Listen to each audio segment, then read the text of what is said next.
This video is about the electronic components in the MarkSetBot. In the waterproof box is a lithium-ion battery, a Nexus brain with a SIM card in it, and a USB charger. The wiring here connects to a switch which has an off position and an on position, and then on the top are waterproof connectors. This box gets closed and set into the frame, and there is a strap that's used to hold the box down.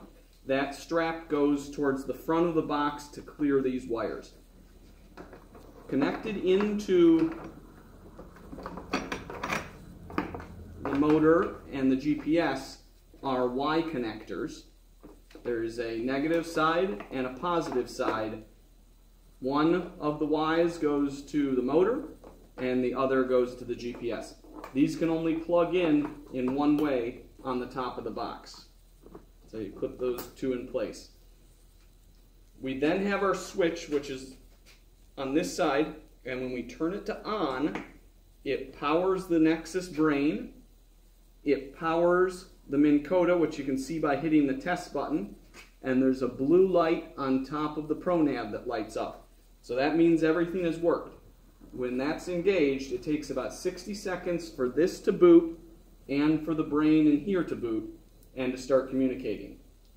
If you have multiple bots, make sure that you have paired them correctly. So the serial number here, which reads 4, needs to match the serial number here, which needs to match the serial number here, because all of these components are synced to each other.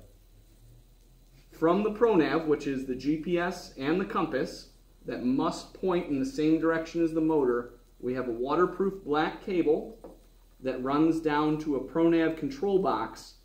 This box gets power, and it has a cable that plugs into the back of the motor. This is the box that gives controls to turn left and right and to go faster and slower. When you are done using the bot, you switch to the off position, which is going to turn off the Minn Kota and the ProNav, but in the app you need to turn the brain off. So the brain that sits in this box has to get manually turned off. That's all there is to it.